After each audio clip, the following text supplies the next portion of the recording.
وہ اس لیے آپ نے دعا مانگی تھی کہ پورے مکے کے دائرے کے اندر یہ دونوں کا دبدبا. آپ صلی اللہ علیہ وسلم نے دعا مانگی کہ پروردگار ان دونوں میں سے اگر کوئی بھی ایمان لے آیا تو اسلام کو کافی طاقت ملے گی ان کی ذات سے. اب یہاں پر دیکھیے اللہ کے رسول نے جو سب سے پہلا نام لیا اس کا تھا ابو جہل کا، اور دوسرا جو آپ نے نام لیا وہ فاروق اعظم کا. اب دونوں کا فرق دیکھیے. فاروق اعظم اسلام کو نہیں مانتا تھا. فاروق اعظم اللہ کے نبی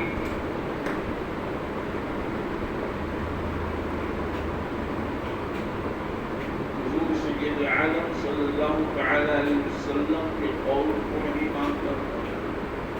کون؟ فاروق اعظم. لیکن فاروق اعظم کی پوری زندگی کا آپ جائزہ لیں، چاہے وہ اسلام میں یا جب وہ کفر کی حالت میں تھے اس وقت کی بھی بات کرو. ان دونوں حالتوں میں فاروق اعظم کی کبھی حضور کی گستاخی نہیں کی. کیا نہیں کی تھی؟ نہیں ماننا یا الگ ہے، لیکن کسی کی گستاخی کرنا، کسی کی شخصیت کو مجروح کرنا، یہ سب سے بڑا گناہ ہے. آپ کسی کو نہیں مانتے کا ہم نہیں مانتے، لیکن آپ اس کی گستاخی کریں، اس کے بارے میں اس کی عیب نکالیں، اس میں یہ ہے اس میں وہ ہے. تو حضرت فاروق اعظم نے حالت کفر میں بھی حضور سید عالم صلی اللہ تعالی علیہ وسلم کی گستاخی انہوں نے کبھی نہیں کی. لیکن ابو جہل جو تھا کافر تو تھا ہی، مگر ساتھ ہی ساتھ بہت بڑا گستاخ تھا. اللہ تبارک و تعالی گستاخوں کے لیے آپ دعا قبول نہیں کرتے. اور وہ بھی گستاخی کس کی انہوں نے کیا تھا؟ جو اللہ کے محبوب یعنی حضور سید عالم صلی اللہ علیہ وسلم کی گستاخی کیا تھا. تو اللہ تبارک و تعالی نے دونوں میں سے فاروق اعظم کے حق میں دعا قبول فرمائی. اور اس کے بعد حضرت فاروق اعظم کو جب معلوم ہوا کہ اسلام مکے کی سرزمین پر آہستہ آہستہ پھیل رہا ہے، تو آپ نے اپنے دل میں خیال کیا کہ لوگ اس کو تڑپاتے ہیں، اس کو تڑپاتے ہیں، میں کیوں نہ اسلام کا خاتمہ ہی کروں. یعنی حضور سید عالم صلی اللہ علیہ وسلم معاذ اللہ میں آپ کا فضل کر دوں تاکہ یہ جو ہے سلسلہ ہی ختم ہو جائے. دل میں جیسے ہی انہوں نے یہ خیال پیدا کیا، اپنا کی تلوار لے کر اپنے اعظم کے ہاتھوں میں ننگی تلوار. لوگ دیکھ کر گئے کہ فاروق اعظم کا ارادہ صحیح نہیں ہے، یہ تلوار اس کے ہاتھوں میں ہے، آج کسی نہ کسی کا خاتمہ ضرور ہوگا.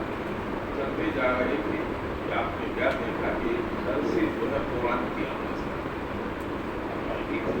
آتی.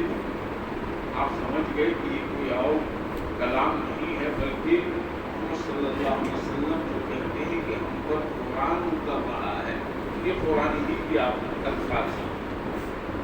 اور سب سے بڑا تعجب اور غصہ اس کو اس بات پر ہوا کہ جس گھر سے آواز آ رہی تھی وہ کسی اور کا گھر نہیں، آپ کی بہن کا گھر. آپ نے دروازے میں آواز دی، دروازہ نہیں کھلا، دوسرے آپ نے آواز لگائی، پھر آپ نے آواز زور سے لگایا کہ میں فاروق بول رہا ہوں، دروازہ کھول. وہاں مل گئی اور قرآن کی اس وقت مکمل قرآن کو تھا. قرآن کے نسخے جو اللہ کی طرف سے آئے تھے اتر رہی تھی، تو صحابہ اس کو کیا کر رہے تھے؟ لکھ لیے رہے تھے. وہ نسخے تھے اس کے چند نسخے. انہوں نے جیسے ہی فاروق اعظم کی آواز سنی، قرآن کے جو نسخے تھے انہیں من کیا پوچھا، ایک کو نہیں چھپا. فاروق اعظم نے کہا یہ کیسی آواز تھی؟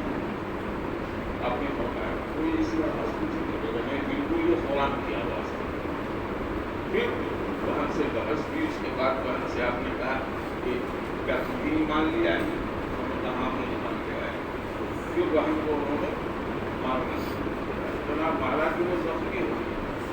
اس کے بعد غصہ تو اور ان کا اوپر چڑھا. اس کے بعد کہا کہ میں اس کا خاتمہ ہی کروں.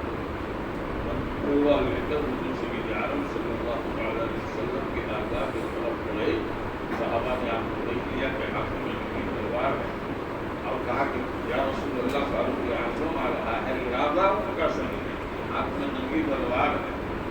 اسی مجلس میں حضور کے چچا حضرت ابو حمزہ رضی اللہ تعالیٰ بہت بڑے بہادر اور آپ جنگ احد میں شہید ہوئے. آپ کی شہادت پر خود حضور کی آنکھوں سے آنسو بڑے خوشبو چاہیے. جب فاروق اعظم کے بارے میں لوگوں نے کہا یا رسول اللہ ان کا ارادہ صحیح نہیں ہے, تو حضرت حمزہ نے کہا آنے کو اگر صحیح نیت سے آیا تو ٹھیک ہے, نہیں تو انہیں کی تلوار سے ملک کی جاتا. اس کے بعد جب فاروق اعظم حضور نے فرمایا کہ روکو مت آنے کو, جب قریب آئے اور حضور پر نگاہ پڑی تو دل کی دنیا ہو گئی. حضور سید عالم صلی اللہ علیہ وسلم نے سب سے پہلا جو جملہ استعمال کیا وہ جملہ یہ تھا کہ اے فاروق کیا ایمان لانے کا وقت نہیں آیا ہے. کیا فرمایا؟ بس اتنا کہنا تھا. جب فاروق اعظم فرماتے ہیں کہ میرے آقا نے جیسے ہی کہا کہ اے عمر کیا ایمان لانے کا وقت نہیں آیا ہے, تو میرا جسم کانپنے لگا. کیا فرماتے ہیں کہ میرا جسم کانپنے لگا, جسم کے رونگٹے کھڑے ہو گئے اور یہ ڈر پیدا ہوا. جو تلوار میری ہاتھوں میں تھا مجھ جیسا پہلوان, مگر ہاتھوں میں اتنی طاقت نہیں, وہ تلوار زمین پہ گر پڑا اور گرنے کے ساتھ ہی ساتھ میرے آنکھوں سے آنسو نکل پڑے.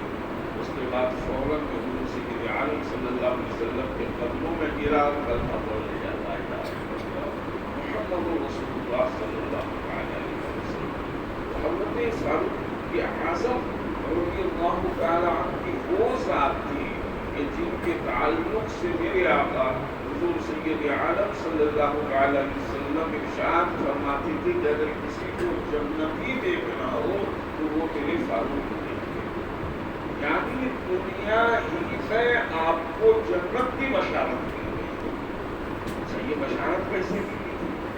آخری حضرت فاروق اعظم کا آخری واقعہ سنیے, یعنی زندگی کا بھی آخری واقعہ کہ آپ خلیفہ دوم تھے اور آپ کے وقت میں دور دور تک اسلام پھیلا. آپ پوری ہسٹری دیکھیے. حضرت فاروق اعظم رضی اللہ تعالیٰ عنہ کے دور میں اسلام بہت دور تک پھیلا جو کسی اور کے دور میں نہیں پھیلا. مگر فاروق اعظم رضی اللہ تعالیٰ عنہ مسجد نبوی میں مصلی امامت بنا گئے.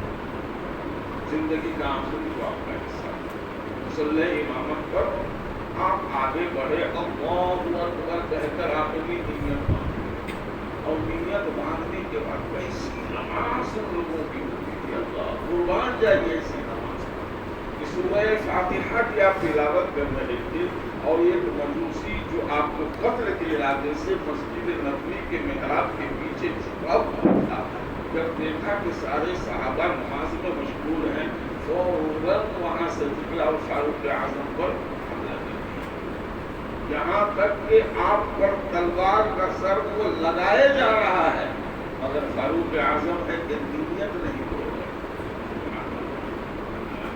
شریعت کا حکم ہے آپ نیت توڑ سکتے تھے مگر نماز کی محبت جسم پر کئی ضرب لگ چکے, یہاں تک کہ خون جب جسم کا زیادہ گر گیا اور آپ کے جسم پر ایک کشی طاری ہو گئی, آپ خود سے گر گئے. اب صحابہ کرام رضوان اللہ علیہ اجمعین نے اس مجوسی کو چاروں طرف سے گھیر لیا. جب انہوں نے دیکھا کہ اب میں بغا جاؤں گا تو اپنی تلوار سے خود ہی خودکشی کی ہے, یہ تعلیم. اب دیکھیے فاروق اعظم بے ہوش ہو کر زمین پر گر پڑے. نماز کی طرف جیسے ہی زمین پر گرے اور پھر جب آپ کو ہوش آیا تو آپ نے کہا کہ لوگوں یہ بتاؤ کیا نماز کا وقت باقی ہے؟ کیا محبت تھی نماز.